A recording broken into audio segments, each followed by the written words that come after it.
Los saludamos muy especialmente. Hoy estoy con la senadora candidata presidencial, María Fernanda Cabal, o precandidata, ¿cómo hay que decirle? Bueno, todavía soy precandidata porque debo superar la contienda en mi partido.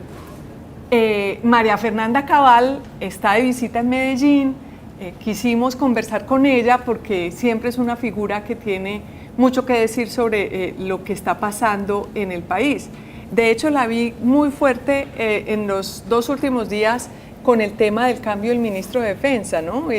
Primero la oí diciendo que Iván Velásquez es el peor ministro de Defensa que le ha tocado a Colombia en muchos años de su historia, y también muy crítica de la elección del nuevo ministro, el general Pedro Sánchez, que ahora se retiró. Hemos oído al general Pedro Sánchez, se retiró, ya parece todo más tranquilo. ¿Usted queda tranquila ya con esa cambio del general que se puso el Everfid y ya no va a generar tanto movimiento en la cúpula? No quedo tranquila porque uno de civil no entiende lo que es la organización militar, y la antigüedad determina la jerarquía. Por eso hay subalternos, por eso hay mando, por eso hay subordinación, por eso los grados son tan importantes. Entonces uno cree que puede pasar de largo, que chévere, pues a mí me gusta que sea un militar quien esté en ese cargo. De hecho, si yo llegara a la presidencia de la República, me encantaría que fuera un militar. Tiene que ser un militar retirado, o lo que está haciendo él de irse a la vida civil, porque constitucionalmente es una obligación, pero causa un traumatismo interno muy fuerte. Que no se vayan todos porque le diga, ay, no se vayan, pero es que no es igual a que te mande el que tiene experiencia a que te mande tu alumno. Aunque eso ha pasado cuando, no para ministro de Defensa, pero muchas veces para nombrar comandante del ejército o comandante de la policía, han tenido que sacar 20 o 30, en ese caso no los manda, pero sí han tenido que sacar. Ha pasado en otros gobiernos. ¿Por qué en este gobierno sería más complicado? Porque yo siento que Gustavo Petro, desde que llegó, empezó a descabezar generales de todas las fuerzas por su paranoia, por su personalidad. ¿Cuántos generales van? Por lo menos más de 60. Y de ahí en adelante empezó una purga, sobre todo en la policía. Entonces, que llegó el general Salamanca, la gente decía que estaba echando a los de Vargas. Yo se lo pregunté y me dijo que no, pero adentro esas disputas. Ahora sale Salamanca, hay que barrer a los de Salamanca. Por favor, hay que pensar en el país primero. La peor grosería que yo he visto, Luz María, es que 90 oficiales que hacen el curso y van para ascenso con sus familias listas ya con su tiquete aéreo para una ceremonia que es parte de su vida, les llegue un correo electrónico diciéndole que no ascienden. ¿Eso cuándo fue? Eso fue hace un mes. 90 coroneles que iban 90 oficiales, mayores, que iban para diferentes... Iban a ascender, ya habían hecho el curso. Entonces, a 90 los barrieron. Los barrieron. ¿Y qué le dicen a usted? ¿Qué le cuentan a usted? ¿Por qué están haciendo esta Me dicen, esto es una sorpresa, doctora. Entonces ahí hay unos rumores que están en el aire, que el poder detrás del trono era el de una muchacha, creo que era mayor, que todos los ascensos se los consultaba la DNI. Y yo se lo conté al general Salamanca, no tenía la precisión del dato, le dije, ojo, porque consultárselo al DNI es la misma paranoia traducida de Petro a decir que es que me van a dar un golpe blando, pero termina generando un daño en el profesionalismo de la fuerza. Pero usted está diciendo que había una mayor que prácticamente tenía el poder de mover. Hay una mayor y un coronel de los que se ha hablado que mueven los hilos por dentro. Y una mayor que también sale relacionada con lo de Pitufo cuando filtran la información. Y a eso hay que ponerle atención. ¿Y por qué tendrían tanto poder estas personas? Porque siempre alrededor del gran jefe hay quienes pelechan y quienes terminan de intermediarios y tomando decisiones por el futuro de los ascensos de otros. Bueno, a propósito, entendemos que a usted le gusta el tema de la carrera militar, o por lo menos por ahí alguien le dice la generala. Uribe. El otro día la escuché diciendo porque usted se quiere vender también o quiere parecer, o es una especie de mujer de hierro, que ese es el punto en el que se ubica para ser candidata. Es que no lo digo yo, cuando uno hace la interpretación de cuál es la visión del público, mi mayor valor es la coherencia mi mayor valor es la firmeza y es el sentimiento de la gente que me ve y me dice, salve a Colombia, gracias por ser valiente, usted es una berraca. Eso que percibe la gente es lo que configura una imagen. Eso es lo que siento yo que debo hacer cuando transmito información. Y a veces no siente que está muy, porque hay como unos segmentos, ¿no? Derecha, izquierda, centro, y usted de pronto con esa personalidad y esa actitud no se siente muy a la derecha, como que de pronto representa un sector ya cada vez más pequeño porque se va un poquito del centro, o cómo se siente ideológicamente ubicada. A ver, yo siempre he dicho que soy conservadora en el sentido natural de la normalidad. ¿Qué es conservador? Cuidar, usted cuida a sus hijos, usted no quema su casa. Conservar es la actitud natural de un ser humano que construye. Destruir es lo que vende la anarquía, el que cree que tiene derechos por encima de los demás. Entonces, cuando usted está convencido de que una sociedad civilizada no funciona sin valores y sin principios, cuando usted está convencido que la autoridad no es negociable, cuando hay una constitución política que protege a los colombianos y que no se puede arrodillar ante el narcotráfico ni tener que pedir permiso para erradicar, yo pregunto, ¿eso es derecha? ¿Eso qué es? Eso es ser institucional, eso es que me gusta el republicanismo, me gustan las instituciones sólidas. Yo, cuando me dicen, es que extrema derecha, la extrema derecha no existe, lo que existe es el sentido de autoridad. Entonces, si nos vamos a la extrema izquierda, la autoridad que ejercen, ¿cómo es? ¿Relajada o radical? Entonces, hay una desfiguración en cuanto a entender qué es derecha. Yo creo en el libre mercado, no en el Estado gigante. ¿Qué es eso? Izquierda, derecha. Entonces uno llega... Pero sí cree en una autoridad mucho más fuerte. Creo en una autoridad a la que el civil sienta que tiene el respeto y la dignidad, porque esos muchachos, esos soldados y policías dan su vida por nosotros. A propósito, su esposo José Félix Laforí, dirigente ganadero, está en el grupo de conversación con el ELN. ¿Usted cree que eso le puede costar a usted en su trajín ahora de candidata presidencial, precisamente porque puede parecerle extraño a muchos de sus seguidores esa cercanía o ese deseo de su esposo participar en esos diálogos de paz?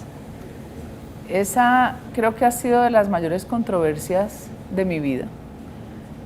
Él no ha vuelto a las conversaciones, ni yo quiero que vuelva, porque él está allí con el permiso que le otorgó Uribe, que le dijo es mejor estar que no estar. Pero uno no puede estar conversando con asesinos.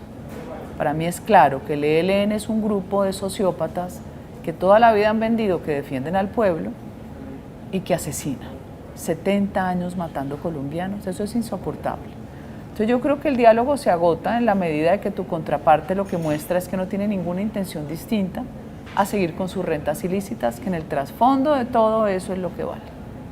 ¿Y usted tiene esas conversaciones con su esposo? Sí, las tengo, no es fácil, porque no es fácil. ¿El que le dice, el que le explica de qué está pasando en esa mesa o para dónde va? A ver, ¿cuál es el problema entre él y yo? Él es mayor que yo, él es mucho más veterano en la política y de hecho en sus relaciones públicas. Yo de pronto he sido una persona más emocional, él es más racional, él es ingeniero, él le gusta construir en orden. Cuando uno es más joven que el otro, uno siempre cuestiona por qué el otro hace cosas. A mí me llamaba mucho la atención, y de Álvaro Gómez también, que la izquierda confía más en personas como Álvaro Gómez, como José Félix. Incluso eso me pasa a mí hoy en día, que en nadie más, porque uno es confiable, uno da certeza, yo no te voy a prometer algo que no te voy a cumplir. Entonces cuando él me dice, estamos en una mesa, el presidente Uribe me dijo que estuviera, yo quiero saber esto para dónde va, con el tiempo. Él veía cómo se dilataban las conversaciones sin llegar a nada concreto. No secuestros y secuestraban, no bloqueos y bloqueaban. Entonces llega un momento en que se agota el discurso. No hay cómo estar en una mesa donde tu contraparte es sencillamente un criminal de lesa humanidad. Si usted llegara a ser presidenta de la República, entonces, ¿qué pasaría con estas organizaciones al margen de la ley? No habría diálogo, eso sí. Pero a ver, ¿usted dialogaría con el violador de su hija? ¿Usted le dice, venga, tómese un tinto en mi casa? Pero es que hay una constitución y una ley. ¿Y cómo cree que se puede imponer la con seguridad? La fuerza del Estado. Usted impone, lo hizo el presidente Uribe. El ELN era un grupo de harapientos. ¿Por qué? Porque usted le cierra corredores territoriales que son los mismos. Luz María, el mismo corredor Pauraba es igualito. El mismo corredor que hoy tiene al Cúcuta destrozada, que es desde el Catatumbo. El mismo corredor de Aguachica a Ocaña. Es el mismo mapa de Colombia. Ciérrele corredores a los bandidos. Use la capacidad aérea. Tiene que erradicar la coca. Pero no podemos seguir siendo complacientes con el discurso buenista. Hay quienes dicen que luego del presidente Uribe, el mandato del presidente Uribe, en el cual se logró algo de contener, de arrinconar a los criminales, pues, pero que finalmente no se consolidó eso. Pero eso no es cierto. ¿Usted qué les dice a quienes dicen eso? Quienes conservan el afecto y el amor hacia Uribe es gente que vivió la tragedia de la violencia. Dijeron, gracias a Uribe pude volver a mi finca. Mi esposo fue 8 años a su finca y como él muchos. Gracias a Uribe pudimos volver a negociar, pudimos volver a abrir. Gracias a Uribe porque él no solo trajo lo que es recuperación militar del territorio, sino que llevó vías. La gente volvió a abrir sus negocios. ¿Usted se acuerda de ese programa Vive Colombia, Viaja por ella? La gente no salía porque te secuestraban en la mitad del camino. Volvieron los hoteles, volvieron los restaurantes de camino, ni siquiera los grandes que también volvieron. Entonces, sin seguridad, Luz María, no hay desarrollo de nada. Mire Tuluá. Tuluá es el corazón de uno de los departamentos más desarrollados de Colombia, que es el Valle del Cauca. Nosotros tenemos infraestructura vial, tenemos agua. En el corazón, el grupo criminal matando al que se le da la gana. Llevamos 3 concejales, el campesino que baja el cilantro, porque son redes criminales de distribución de cocaína que a la vez negocian también con otros elementos. Por donde sale la coca y la minería ilegal, entra el tráfico de armas y de personas. Entonces usted empieza a generar un poder y empieza a meterse en la política, ¿no es cierto? Y a comprar candidaturas. Todo es una espiral. Entonces yo siento que si usted no contiene con la fuerza y con la ley, porque aquí hay que hacer cárceles, pero con los criminales el único diálogo que va a existir es frente a un juez de la República. Punto. La paz se impone, no se negocia. A propósito, en esta conversación hemos traído mucho a colación al expresidente Álvaro Uribe y usted pues lo ha citado varias veces, pero también he escuchado que de pronto usted no se siente tan cómoda en caso de que las reglas en el Centro Democrático no sean claras. No se siente tan cómoda de ser candidata del Centro Democrático y de pronto se iría de manera independiente. ¿Es eso cierto o qué podemos esperar? No, mira, a mí me han hecho todo tipo de propuestas porque uno oye historias, cuentos, chismes, todo el tiempo están llegando a decir que es que Uribe se va con otro candidato, que se va con un outsider, o sea, uno está expuesto a eso. ¿Qué es lo único que yo pido y que sé que no es por un embeleco propio? Que le serviría a toda una militancia y a gente que espera llegar también, cuando esto empiece a crecer, la transparencia en la selección. Usted necesita que le den reglas claras que no están. Reglas claras que todavía no están. Porque de pronto termina eligiendo el expresidente Uribe y lo que se entiende es que de pronto él estaría más inclinado para irse por Miguel Uribe. Eso es lo que se dice, pero yo tampoco lo veo tan claro, porque el momentum es decisivo para Colombia. Y un momentum decisivo necesita experiencia. Sin experiencia usted no saca un país adelante. O sea, lo digo y lo digo con respeto. Muy chévere la juventud, muy chévere ser joven, pero las canas se necesitan. Nosotros ya vivimos un presidente como Duque. Entonces, ¿qué fue Duque? Un muchacho que no había vivido en Colombia, no tenía ni idea de la complejidad de este país, un país anárquico, muchacho tibio. Él siempre había sido más inclinado al liberal progresismo, siempre con el tema ambientalista hipersensible. Me parece que el mundo ya se dio cuenta que probar el progresismo y el wokismo terminó desbaratando Estados Unidos, Europa, no, por ahí no es. Uno cuida la naturaleza, pero uno no deja de buscar el bienestar. ¿Usted es seguidora de Trump? Sí. ¿Le parece que tiene unas... ¿Qué le ve bien y qué le ve mal a él? El sentido de autoridad. El sentido de autoridad. Pero por momentos no parece una versión de Gustavo Petro en su populismo, como a veces tomando decisiones populistas. No lo compares con Petro, porque Trump es un empresario exitosísimo. Lo que pasa es que él disgusta por sus formas. De pronto lo compararíamos por su antipatía en su aspecto, ¿sí? Que parece que a veces es arrogante, sí, pero es un presidente que entiende que el mundo tiene un desafío y la libertad tiene un desafío en la supervivencia, y él usa el poder de su mercado para someter, y eso no me parece malo, porque él te dice: vas a ser mi amigo, yo te quiero y sos mi amigo; vas a ser mi enemigo, yo te someto. Pero parece antidemocrático, ¿no? La vez de las elecciones, que casi no quiso aceptarlas, que provocó esta toma del Congreso. Fueron un caos. Es que también los gringos se las traen. Hay zonas de Estados Unidos donde no te piden identificación para votar. Ese tema del voto por correo, que llegaron a la 1 de la mañana bolsas enteras de voto por correo, o sea, generó muchas dudas. ¿Usted cree que Biden se robó esas elecciones? Yo sí creo que se la robó, como se la robaron a Jair Bolsonaro. Como le pasó al viejo Rodolfo, que aquí hubo algo raro, porque 3 millones de votos eran insuperables de primera a segunda vuelta por Petro. ¿Y cómo se la robaron? ¿Qué cree? En la registraduría hay formulitas. Para terminar el capítulo de su candidatura, pues por aquí hemos tenido varios candidatos, digamos, de centro derecha, de derecha, que han dicho que ellos se someten a que todos se junten para derrotar a Gustavo Petro. ¿Usted estaría en esa tónica, en hacer una alianza, en sumarse a un candidato en caso de que usted no sea la elegida? Por supuesto, porque primero está el país y no los egos ni las vanidades personales. País primero, es que si el país está bien, estamos todos bien. Lo que pasa es que la gente está tan angustiada que te dice: únanse ya. Yo le digo: un momento, esto se va decantando, esto se va moviendo. Van subiendo unos, van bajando otros. El mismo sistema tiene las fórmulas de ir logrando que queden menos candidatos. Entonces, vamos viendo con quiénes tenemos más afinidad. Y seguramente, y yo estoy muy confiada, que este partido va a volver a lograrlas. Al menos 50 curules, tuvimos 52, después las perdimos, después del gobierno de Duque perdimos 23. En ese momento el partido tiene 12 y 16. 12 y 16.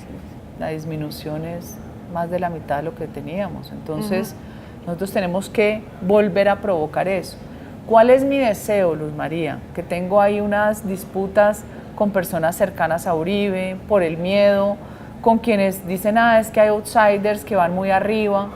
Dos cosas que son Cuando importantes. Cuando usted dice outsiders que van muy arriba, habla de Vicky Dávila. Puede ser Vicky, pero también hay otros en el escenario que dicen apenas yo de mi nombre, ¿sí? Puede ser algunos Oviedo, que no hemos visto. O Oviedo, por ejemplo, el que fue candidato a la alcaldía concejal. Entonces, si uno deja el afán, sigue trabajando, decante y que entre los 5 de pronto quedemos 3, por poner un ejemplo. Va a consulta pública abierta el día en que todos los partidos hacen consulta, que es el día de las elecciones de Congreso. ¿Sabe qué pasa? Que usted no solo arrastra las listas con el voto de opinión de la consulta, sino que usted logra lo que logra siempre el pacto y todos los partidos que participan, que es la reposición de votos. Entonces, ¿por qué el pacto hace consulta? ¿Porque Petro no era el elegido por ellos? No, porque usan la reposición de votos para primera vuelta. Y también, la consulta para mover la opinión alrededor de sus candidatos. Y para subir la elección de Congreso, que es más estructura que opinión. Entonces tú le imprimes opinión, entonces van a votar por mí, pero voten por este Senado, o si el Senado es cerrado, voten solo por el logo. O sea, uno ayuda a jalar la lista. Para mí ese es el ideal. Ahora, que haya un outsider o un insider después de la consulta, hay que sumarse al mejor. Estamos a 500, poco más de 500 días de terminar el gobierno del presidente Gustavo Petro. Usted, que desde el Congreso ha estado viendo lo que está pasando, hoy, ¿cómo evalúa esos 500 días que faltan? ¿Qué puede ocurrir? ¿Cómo ve el futuro de este mediano plazo en Colombia? Esto es como el éxodo de la Biblia, ¿no? El éxodo, donde hay quienes mantenían la fe y seguían a Moisés, otros decían, no, esto ya no más, usted nos está haciendo perder el tiempo, aguantar hambre, otros le rendían culto a otros dioses. Esto va a ser desierto y hay que prepararse, porque ni siquiera en los peores momentos podemos dejarnos derrotar en un país que lo ha sufrido todo a lo largo de su historia. Muchas personas incluso, pues, con las marchas de protesta, no volvieron a hacer marchas en el Centro Democrático. ¿Por qué?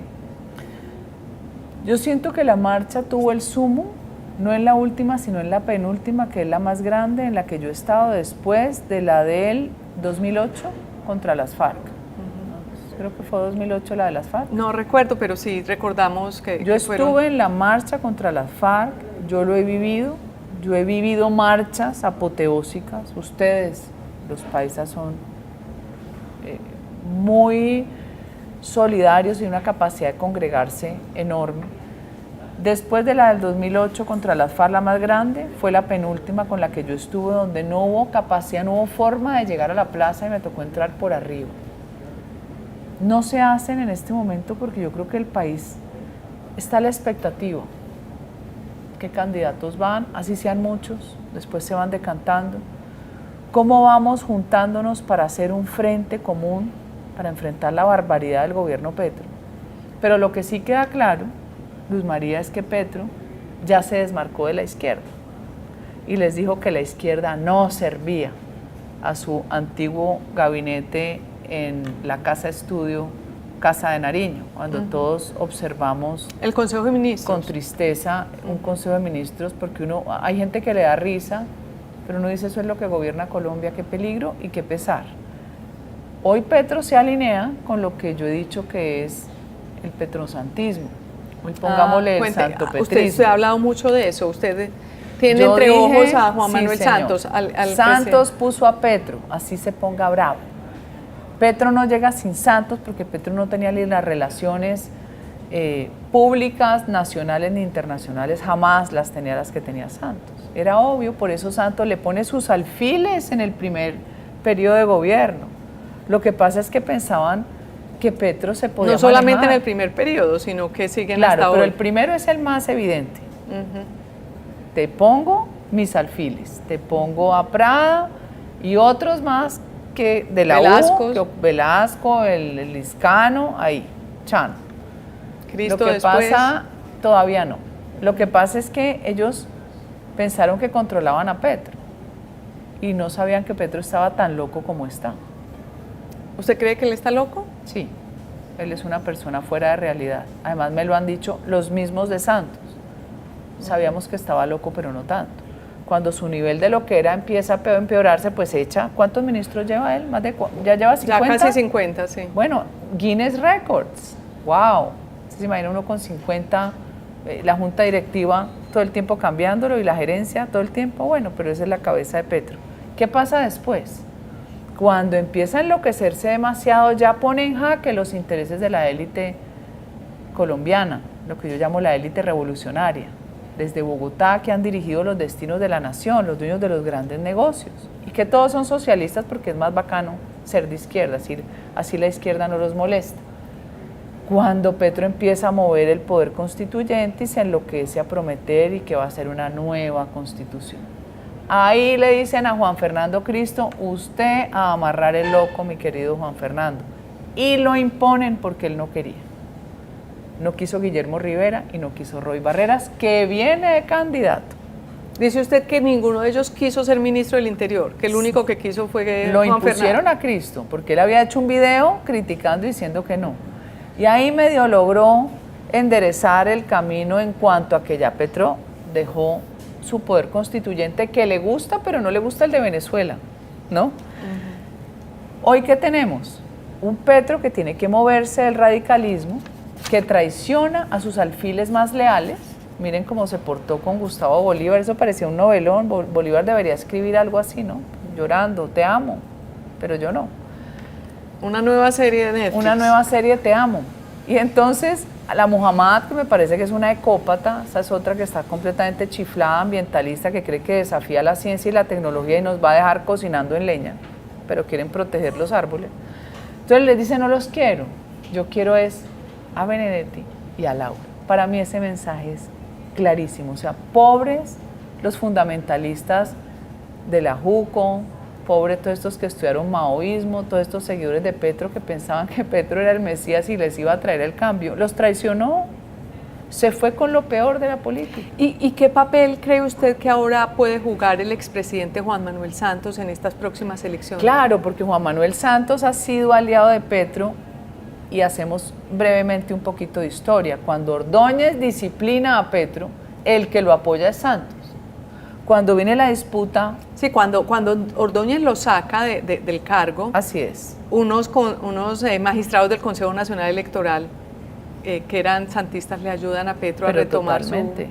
Le ayudan, además de forma completamente irregular. Y todos los demás procesos de Petro se quedaron dormidos en el olvido. Y usan su tenaza con la Comisión Interamericana de Derechos Humanos para que en tiempo récord restituyan a Petro. No, es que son impresionantes. La eficiencia de la izquierda es impresionante para eso, ¿no? Para distorsionar y para la propaganda. Entonces, ¿por qué llega Santos ahora? Petro le ayuda a Santos en la contienda contra Zuluaga, 2014. O sea, ellos se van ayudando entre sí. ¿Qué pasa? Santos le ayuda a Petro a la alcaldía de Bogotá reventando a Peñalosa y patrocinando los 3 candidatos que sirvieron para dispersar la votación, que después fueron ministros de Santos y estar anticorrupción. Es que sí, en ese momento eran Gina Parodi, David Luna y Carlos Fernando Galán. Hay que tener buena memoria para uno ver cómo juegan las fichas, porque Santos es un jugador de ajedrez excepcional y sin hígados. Entonces, ahora llegó ya y le dijo a Petro, tú ya no vas, ya fuiste presidente, ya te hicimos presidente, ya pongo el presidente yo y nos tenemos que mover más para el centro. Entonces, ¿quién les queda en el juego? Claudia, que es de Santos, Fajardo, que también va a jugar siempre al independiente, al profesor, doctor en matemáticas, al bacán, pero está casado con María Ángela Holguín, ¿no? Que fue la canciller de Juan Manuel Santos, pero no es darle mucho poder al expresidente Santos, como que él definiera los... Pero si es que pues, no es darle mucho poder, es que él es parte de este ejercicio del gobierno hoy, sin lugar a dudas. Entonces, ¿qué candidatos? Viene Roy, viene Cristo, yo no sé el pobre Luis Gilberto Murillo que renunció a la nacionalidad estadounidense, cómo esté después de venirle a servir a Petro, semejante error que cometió. Pero ellos se van a intentar mover al centro, de pronto parecer un poquito más con un discurso de autoridad, pero téngalo por seguro que aquí es decir, lo que usted está planteando más o menos es que sería un sector de izquierda cuya cabeza espiritual sería Gustavo Petro, un sector de centro cuya cabeza espiritual sería Juan Manuel Santos y un sector de derecha cuya cabeza espiritual sería el expresidente Álvaro Uribe. No, yo pienso que Santos va a resumir en lo que es el centro para ponernos a nosotros de radicales y él lograr capturar una parte del votante de izquierda, la izquierda que arrepentida debería venirse es para este lado, no quedarse en esa indefinición porque la siguen usando. La izquierda radical no va para ningún lado y ya lo entendió Petro. Van a buscar unirse con un candidato santo petrista para poder llegar al poder. Bueno, si usted llegara a ser presidente, ¿cuáles serían, para cerrar, cuáles serían como sus banderas? La primera, el restablecimiento del honor y la dignidad de la fuerza pública. Y eso significa restableciendo a todos los mejores que ha hecho este gobierno. Cuando usted restablece a los mejores, y usted organiza la reconquista de Colombia teniendo en cuenta los desafíos de cada región, narcotráfico, minería ilegal, la población, si usted tiene indígena, campesinos, si es frontera, si es mar, usted vuelve y le da a este país un respiro porque llega la fuerza pública y no puede llegar sola. Tiene que llegar acompañada de esa es su principal bandera. El mundo. La principal es esa, pero usted paralelamente necesita plata. Y para tener plata usted tiene que generar confianza, no incertidumbre, que es lo que ha generado Petro desde el principio. Y la confianza es alinearnos al lado de los Estados Unidos, restablecer las relaciones con Israel para todo el apoyo y abrir mercados para los productos colombianos. Pero pareciera que Donald Trump no está pensando en ningún país, ayudarle a ningún país, sino en ellos ver cómo trabajan solamente internamente. Eso No. Trump tiene una estrategia que es el garrote primero y ahora viene la zanahoria. Y Trump sabe que o miran a América Latina o la pierden, porque China entendió que el desprecio de los norteamericanos por nosotros era su oportunidad y llegaban con la chequera. Vos no decís que no sin necesitar la plata. Se dio cuenta que China había copado geoestratégicamente los espacios que ponían en peligro su propia seguridad, como el Canal de Panamá y todos los puertos del Pacífico. Va a llegar la propuesta para poder generar dentro del mercado norteamericano, dentro de su demanda, las posibilidades de que América Latina sea su gran proveedor de manufactura. Es una propuesta que va a llegar. Sí van a mirar y sí van a invertir dinero. Lo que no van a hacer es que los países los expongan a las vicisitudes de inseguridad jurídica e inseguridad material. Van a obligar a que los estados le garanticen el capital al inversionista extranjero. Y dentro de poco van a anunciar la política migratoria, que sé que va a ser un hit. Ya pasó el garrote, viene la zanahoria. Bueno, después hablamos de la política migratoria de Trump. Pero antes de terminar, que las fechas. Ya llega marzo, faltaría un año para las elecciones parlamentarias. Correcto, exactamente un año. Y el tema de las candidaturas presidenciales, como cuándo se van decantando, cuáles son los tiempos, desde cuándo empezaremos a ver que se empiezan a hacer las consultas o a definirlas. ¿O nosotros? Ustedes. Nosotros no tenemos fechas todavía. Hay que empezar. Pero esto se debe definir a lograr un mecanismo. Ahorita en el segundo semestre de este año. Se debería definir es, por lo menos de los 5, quedar 3, digo yo. En este momento hay 5. Somos 5. Pues no es porque quiera excluir a nadie, pero 5 son muchos. Es como hoy que hay 40 candidaturas, pero unas van subiendo y otras van bajando. ¿Cuál es mi mayor desafío? Las encuestadoras. Las encuestadoras no están reflejando la realidad de lo que yo leo en mis mediciones con inteligencia artificial.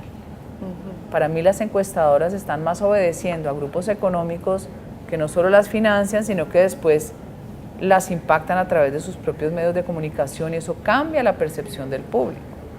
Yo confío más en las grandes encuestas hoy hechas a través de la lectura de la conversación de redes que el método tradicional de encuestar. Yo voy a seguirme moviendo en eso porque hay que mostrarle al público la realidad de esta Pero elección. entonces van a tener una discusión porque lo que ha demostrado el Partido Centro Democrático con el expresidente Uribe a la cabeza es que toman la decisión por encuesta, o así ha pasado en las últimas. Pero eso no va a pasar. Va a ser diferente No esta vamos vez. a usar encuestas porque es una encuesta que finalmente termina teniendo problemas como la de hace 2 años y medio. ¿Cuál fue la de hace 2 años Pues y medio? me sacan a mí y queda Oscar Iván Zuluaga y no dura un mes. No era lo que la gente quería. La única que estaba en la conversación en redes con Petro era yo. No había ninguno más. Y después van Pero definiendo. las redes no también son algo medio antidemocrático, porque las redes representan primero a unos cuantos que nos movemos en las redes, no representa a todo el país. Y segundo, hay una cantidad de bodegas que hacen que la realidad se altere. Sí. La bodega es insuficiente hoy con la capacidad de recolección de información, por ejemplo, con métodos como el que usa Bloomberg Intel Atlas. Esa es la única que acertó 99% con Trump, con Milei. Las demás daban perdedor a Trump hasta el día de la elección y a Milei lo daban perdedor con Massa y una que otra como por un 4%, jamás un 12%. Entonces sí hay hoy una tecnología que basea la totalidad de la red para darle lectura. Entonces, ¿usted cómo hace para alterar 700.000 cuentas de redes? Con una bodega, es insuficiente. Se ven cosas. Ha sido interesante las encuestas, pues porque recordemos desde cuando Uribito, Andrés Felipe Arias, se sometió a la consulta con Noemí Sanín, y Noemí Sanín, a pesar de que era menos uribista que Uribito, pues terminó ella ganando. Luego ha venido pues otras consultas que el presidente Iván Duque salió de una de esas.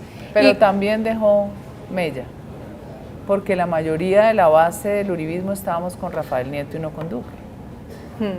Sí, entonces eso, pues solamente la elección del candidato o de la candidata del Centro Democrático ya es un tema que será importante, pero además ese candidato terminará eventualmente sumándose a otra consulta más general para elegir un candidato anti-Petro, en lo que uno lee en el panorama político. Pero ya no hay más consulta, no puede. No hay consulta, pero se tendrían que sumar. Sí, pero la sumada no puede. No es consulta. No es consulta, pero es que el que vaya ganando va atrayendo. ¿Hasta cuándo se puede hacer una consulta?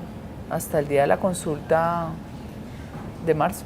Hasta marzo. Entonces, probablemente en marzo. Otros partidos se juntarán para hacer consulta, que es lo que están hablando liberales, conservadores, la U. ¿Sí? Bueno, aquí tienen a María Fernanda Cabal, senadora, combatiente, beligerante en sus expresiones. Muchas gracias por venir hasta el Colombiano. ¿Y qué la trae por Medellín? Bueno, estoy de gira, a mí me gusta visitar los pueblos. Los pueblos, incluyendo Medellín. No, pero es que Medellín es una ciudad-pueblo, porque la identidad del paisa es pueblo, es montaña. Tenemos algo de montañeros, pero mucho de cosmopolita ahora. Esta ciudad creció de una manera impresionante. Esta ciudad, por donde uno la mire, además tienen diseño, es limpia. A mí siempre me ha encantado que el paisa pinta y pone una matica. O sea, si la gente sea humilde, todo está limpio.